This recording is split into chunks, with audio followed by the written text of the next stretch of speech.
こんばんは。宇宙の眠りです。今夜は現代社会において非常に興味深い現象についてじっくりとお話ししたいと思います。それは地球平面説を信じる人々が存在するという事実です。私たちの多くは地球が球体であることを当たり前のように受け入れています。学校で学び、宇宙からの写真を見て科学的な証拠に囲まれて生きています。しかし、21世紀の今でも地球は平らであると真剣に信じている人々が世界中に存在しているのです。この事実を聞いて皆さんはどう感じるでしょうか？驚き、疑問、あるいは戸惑いを感じる方も多いかもしれません。なぜこれほど多くの科学的証拠があるにもかかわらず、地球平面説を信じる人々がいるのでしょうか？今日はこの問いについて心理学、社会学、歴史的背景など様々な角度から探っていきたいと思います。批判や嘲笑ではなく理解を深めるために、彼らの心理や背景を知ることで私たち自身の思考や社会についても新たな気づきが得られるかもしれません。地球平面説とは何か、まず地球平面説について基本的なところから確認していきましょう。地球平面説、英語ではフラットアースセオリーと呼ばれるこの考え方は、文字通り地球が球体ではなく平らな円盤状の形をしているという主張です。現代の地球平面説を信じる人々の多くは、地球が円盤のような形をしており、その中心に北極があり、南極は円盤の外周を取り囲む氷の壁であると考えています。彼らの主張によれば、太陽や月は地球の上空を回っており、重力は存在せず、私たちが感じる下向きの力は地球が上方向に加速しているためだとされています。また、宇宙開発の映像や地球が球体であることを示す証拠は NASA をはじめとする政府機関による陰謀であると主張します。興味深いことに、地球平面説は決して新しい考え方ではありません。古代文明の多くは実際に地球を平らだと考えていました。しかし、紀元前の時代からギリシャの哲学者たちは地球が球体であることを理解していました。ピタゴラス、アリストテレス、エラトステネスといった偉大な思想家たちが観察と論理によって地球の球体性を証明していったのです。中世ヨーロッパでさえ一般的な誤解とは異なり、教養のある人々の間では地球が球体であることは広く受け入れられていました。地球平面説が一般的だったという神話は、実は19世紀に作られたものなのです。それにもかかわらず、現代において地球平面説は復活し、特にインターネットの発達とともに、その信奉者のコミュニティが拡大してきました。2018年に行われた調査によれば、アメリカ人の約 2% が地球が平らであると信じており、さらに多くの人々がわからないと答えています。数字としては少数派ですが、数百万人規模の人々が関わっている現象なのです。信じる理由その1、不信感と陰謀論。それでは、なぜ人々は地球平面説を信じるのでしょうか？最初の重要な理由は、権威や政府機関に対する深い不信感です。現代社会において、多くの人々が権力や権威に対して懐疑的になっています。政府の情報操作、企業の不正、メディアの偏向報道など、私たちは日々、信頼を裏切られるニュースに接しています。このような環境の中で、本当のことを隠しているのではないかという疑念が育っていくのです。地球平面説を信じる人々の多くは、NASA や各国の宇宙機関、科学界全体が巨大な陰謀に加担していると考えています。なぜそのような陰謀が必要なのかという問いに対しては、様々な答えが返ってきます。人々を支配するため、真実の宇宙観を隠すため、予算を不正に使うため、などです。この陰謀論的思考には、ある種の魅力があります。それは、世界の複雑さに対して、シンプルで明快な説明を与えてくれるのです。なぜ世界はこうなのかという問いに対して、それは陰謀があるからだという答えは、一見するとわかりやすく、納得しやすいものに感じられます。また、陰謀論を信じることは、自分が真実を知っている選ばれた人間であるという特別感を与えてくれます。大多数の人々が騙されている中で、自分だけは真実に目覚めているという感覚は、強い自尊心と貴族意識をもたらすのです。心理学の研究によれば、陰謀論を信じやすい人々には共通の特徴があります。社会的に疎外感を感じている人、自分の人生をコントロールできていないと感じている人、不安や不確実性の高い状況に置かれている人などです。陰謀論はこうした心理的なニーズを満たしてくれる機能を持っているのです。信じる理由、その2、認知バイアスと情報処理。人間の脳は完璧な論理マシンではありません。私たちは皆様々な認知バイアスを持っており、それが判断を歪めることがあります。地球平面説を信じる人々も、これらの認知バイアスの影響を強く受けています。まず重要なのが確証バイアスです。これは自分の信念を支持する情報ばかりに注目し、それに反する情報を無視したり、軽視したりする傾向のことです。地球平面説を信じる人々は、地球が平らであることを示唆するように見える現象や情報に強く注目し、それに反する膨大な証拠を無視するか、陰謀の一部として片付けてしまいます。例えば、彼らは水平線が平らに見える、飛行機に乗っても地球の極率が見えない、水は平らな面を作る性質があるといった観察を地球が平らである証拠として挙げます。しかし、これらは実際には地球が非常に大きいために、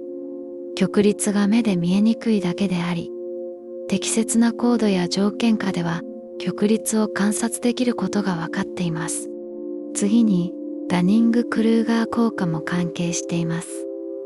これは、知識や経験が乏しい人ほど自分の能力を過大評価する傾向のことです。複雑な物理学や天文学の知識なしに、直感や簡単な観察だけで結論を出してしまうのです。自分の目で見たことが真実だという信念は強力ですが、科学的な真実の多くは直感に反するものなのです。また錯覚的真実効果という現象もあります。これは何度も繰り返し聞いた情報を真実だと信じやすくなる傾向です。地球平面説のコミュニティ内では、同じ主張が繰り返し共有され、強化されていきます。このエコーチェンバー効果により、誤った情報でも真実のように感じられるようになるのです。さらに、人間はパターンを見出す能力に優れていますが、これが時に裏目に出ることもあります。ランダムな出来事や無関係な情報の中に、意味のあるパターンや陰謀を見出してしまうのです。これをパターン認識の過剰と呼びます。信じる理由その3、コミュニティと貴族意識。人間は社会的な生き物です。私たちは誰もがどこかに所属し、受け入れられたいという根源的な欲求を持っています。地球平面説のコミュニティは、この欲求を満たす場所として機能しているのです。インターネット、特にソーシャルメディアの発達により、地球平面説を信じる人々は世界中の同じ考えを持つ人々と簡単につながることができるようになりました。YouTube には地球平面説を支持する動画が数多くアップロードされ、Facebook やその他の SNS には専用のグループが存在します。こうしたオンラインコミュニティは信念を共有する人々にとって強い絆と帰属感を生み出します。これらのコミュニティに参加する人々の多くは現実の生活で孤独や疎外感を感じていることが少なくありません。地球平面説のコミュニティは彼らを温かく迎え入れ、真実を探求する仲間として受け入れてくれます。この経験は非常に強力な心理的報酬となります。またコミュニティ内では覚醒したものと眠っている大衆という明確な区別が作られます。自分たちは真実に目覚めた特別な存在であり、他の人々は洗脳されているという世界観です。この二元論的な考え方はコミュニティの結束を強め、外部からの批判に対して防御的になる要因となります。興味深いことに、地球平面説の集会やカンファレンスも世界各地で開催されています。2017年以降、アメリカでは毎年フラットアースインターナショナルコンファレンスが開催され、数百人の参加者が集まっています。これらのイベントはオンラインでのつながりを現実世界で強化する機会となっています。心理学者たちはこのような強固なコミュニティから抜け出すことの難しさを指摘しています。信念を変えることは単に考えを改めるだけでなく、大切な人間関係や帰属意識を失うことを意味するからです。これはカルトからの脱退が困難である理由と似ています。信じる理由。その4、教育と科学リテラシーの問題。地球平面説が広がる背景には、教育と科学リテラシーの問題も関係しています。現代社会では科学技術が高度に発展していますが、一般の人々が科学的な思考方法を十分に身につけているとは言えません。科学とは何か、科学的証拠とは何か、どのように仮説を検証するのか、といった基本的な概念が理解されていないことが多いのです。学校教育では、科学の事実を教えることには成功していても、科学的思考のプロセスや、なぜその事実が真実だと言えるのかという検証方法を教えることには、必ずしも成功していません。その結果、地球は丸いという事実を暗記はしても、なぜそう言えるのかを自分で説明できない人が多くなります。このような状況では、自分の目で見て確かめなさいという地球平面説の主張は、一見すると科学的で健全なアプローチに聞こえてしまいます。実際、科学は観察と実験を重視します。しかし、科学的方法には、系統的な観察、制御された実験、査読のプロセス、再現性の確認など、多くの厳密な手続きが含まれています。単純な個人的観察だけでは、科学的結論には至らないのです。また、複雑な科学的概念を理解するには、ある程度の基礎知識が必要です。重力、慣性、遠心力、大気の屈折、スケールの概念など、地球が球体であることを理解するには、様々な物理学の概念が関わってきます。これらの基礎がないまま直感だけで判断しようとすると、誤った結論に至りやすくなります。さらに、現代の情報環境も問題を複雑にしています。インターネット上では、専門家の意見も素人の意見も同じように表示され、見た目の違いがほとんどありません。地球平面説を主張する動画はしばしばプロフェッショナルな編集で作られており、科学的な用語や実験の映像を含んでいます。科学リテラシーが十分でない人にとっては、これらが本物の科学的証拠なのか、疑似科学なのかを判断することが困難なのです。信じる理由その5、権威への反発と反知性主義。地球平面説を支持する人々の中には、専門家や学術界全般に対する反発を持つ人が少なくありません。これはより広い社会現象である反知性主義の一部として理解できます。反知性主義とは、知識人や専門家、学術的権威を信頼せず、時には敵視する態度のことです。エリートは庶民を見下している。専門家は難しい言葉で煙に巻いている。学者は象牙の塔に閉じこもって現実を知らないといった感情が背景にあります。この感情は完全に根拠がないわけではありません。専門家が間違うこともありますし、科学史には誤りや不正の例もあります。また、専門家と一般市民の間のコミュニケーションギャップは実際に存在する問題です。専門用語が多用され、一般の人々が理解しにくい説明がなされることも少なくありません。地球平面説を支持する人々は、しばしば自分で考えることの重要性を強調します。権威に盲従せず、自分の頭で考え、自分の目で確かめる。これ自体は科学的態度の基本でもあります。しかし、問題は専門知識や適切な方法論なしに直感や限られた観察だけで結論を出してしまうことです。また、学歴や社会的地位に対する複雑な感情も関係しています。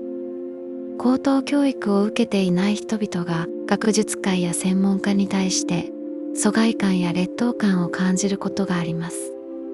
地球平面説は学位がなくても真実を見抜けるという逆転の物語を提供してくれるのです。さらに、一部の地域や文化では科学と宗教の対立という歴史的な文脈もあります。地球球体説が宗教的世界観と矛盾すると感じる人々にとって、地球平面説は信仰を守る手段となることがあります。聖書などの宗教的テキストを文字通りに解釈すると、地球が平らであるように読める記述があるためです。信じる理由その6、情報時代のパラドックス。皮肉なことに、情報技術の発達が誤った情報の拡散を助けているという側面があります。インターネットは人類史上最大の知識データベースですが、同時に誤情報やフェイクニュースの温床でもあります。YouTube やソーシャルメディアのアルゴリズムは、ユーザーの関心に基づいてコンテンツを推薦します。一度地球平面説の動画を見ると、アルゴリズムは類似のコンテンツを次々と推薦してきます。これにより、ユーザーはウサギの穴に落ちるようにどんどん深く地球平面説の世界観に引き込まれていくのです。また、インターネット上では情報の質を判断することが困難です。ウィキペディアの記事も個人のブログも科学論文も同じブラウザウィンドウに表示されます。情報源の信頼性を評価する能力がないと、すべてが等しく信頼できるように見えてしまいます。地球平面説を支持する人々は、しばしば YouTube 大学とも呼べるような動画による教育を受けています。これらの動画は視覚的に魅力的で、感情に訴えかける音楽や編集が施されており、説得力があるように感じられます。しかし、内容の正確性や論理の妥当性は別の問題です。さらに、情報の民主化という理想が、すべての意見は等しく尊重されるべきという誤解を生んでいる面もあります。科学においてはすべての意見が等しく妥当なわけではありません。証拠に基づき、査読を経た理論と根拠のない主張は同じ重みを持つべきではないのです。しかし、インターネット文化の中では、この区別がしばしば曖昧になります。信じる理由その7。心理的安全と世界観の単純化。複雑で不確実な世界に生きることは心理的に大きな負担となります。地球平面説はある意味でこの複雑性から逃れる手段となっているのかもしれません。現代の科学的世界観は驚くほど複雑です。量子力学、相対性理論、進化論、宇宙の起源と構造など、私たちの宇宙についての理解は日常的な直感とはかけ離れています。これらを理解するには多くの学習と時には直感に反する概念を受け入れる必要があります。一方、地球平面説の世界観はある意味でシンプルです。地球は平らで太陽と月は上空を回り、重力は存在しない。この単純さは認知的な負担を減らし、世界を理解しやすくしてくれます。また、地球平面説は世界が陰謀によって動いているという物語を提供します。これは不安定で予測不可能な世界にある種の秩序と説明を与えてくれます。なぜこの世界はこうなっているのかという問いに対して、それは陰謀があるからだという答えは混沌とした現実よりも受け入れやすいと感じる人もいるのです。心理学者は不確実性への耐性が低い人ほど単純で明快な説明を求める傾向があると指摘しています。地球平面説は宇宙の複雑さと不確実性から目を背け、わかりやすい代替的世界観を提供してくれるのです。さらに地球平面説を信じることで自分の人生の問題や社会の問題について外部の敵を見つけることができます。陰謀を企てる権力者という明確な悪役がいることで自分の不満や怒りの矛先を向ける対象ができるのです。これは心理的には楽な立場です。実際の影響と社会的な課題、地球平面説を信じる人々の存在は単なる興味深い現象というだけでなく、いくつかの実際的な問題も引き起こしています。まず、科学教育への影響があります。子どもたちが地球平面説の情報に触れる機会が増えており、教師たちは授業で地球は本当に丸いんですかという質問に答えなければならない状況に直面しています。科学的思考を育てるという教育の根本的な目的が挑戦を受けているのです。また、地球平面説はより広い反科学的態度の一部として機能することがあります。地球平面説を信じる人々の多くは、他の科学的コンセンサスについても疑問を持つ傾向があります。気候変動、進化論、ワクチンの効果など、様々な科学的事実が否定の対象となります。これは公衆衛生や環境政策など重要な社会的決定に影響を与える可能性があります。さらに地球平面説のコミュニティは陰謀論の入り口として機能することがあります。地球平面説を信じるようになった人がさらに他の陰謀論、例えば反ユダヤ主義的な陰謀論や政治的な極端な思想に引き込まれていくケースが報告されています。家族関係への影響も無視できません。家族の一人が地球平面説を信じるようになったことで家族の絆が損なわれたという報告が多数あります。信念の対立だけでなく、地球平面説のコミュニティへの過度な没入が現実の人間関係を愚かにさせることがあるのです。一方で、地球平面説の存在は、私たち自身の科学コミュニケーションや教育方法を見直す機会でもあります。なぜ人々は科学を信頼しないのか、どうすればより効果的に科学的思考を伝えられるのか、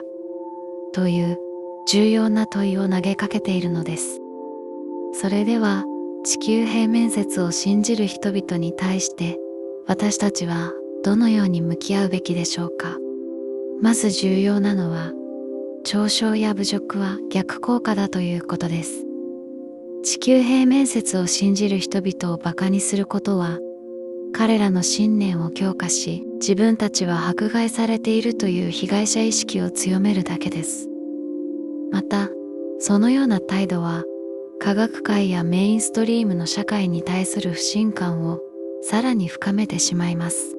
代わりに、対話と理解を試みることが大切です。なぜその人が地球平面説を信じるようになったのか、その背景にある不安や不満は何なのかを理解しようとすることです。多くの場合、地球平面説という信念の背後には、より深い心理的、社会的なニーズが隠れています。科学的証拠を提示する際には、相手の立場を尊重しながら忍耐強くわかりやすく説明することが重要です。ただし、事実だけを突きつけても強固な信念を変えることは難しいことを認識しておく必要があります。信念の変化は情報だけでなく、感情的、社会的な要素も関わる複雑なプロセスなのです。批判的思考の育成も重要です。何を信じるべきかを教えるのではなく、どのように情報を評価するべきかを教えることです。情報源の信頼性を確認する方法、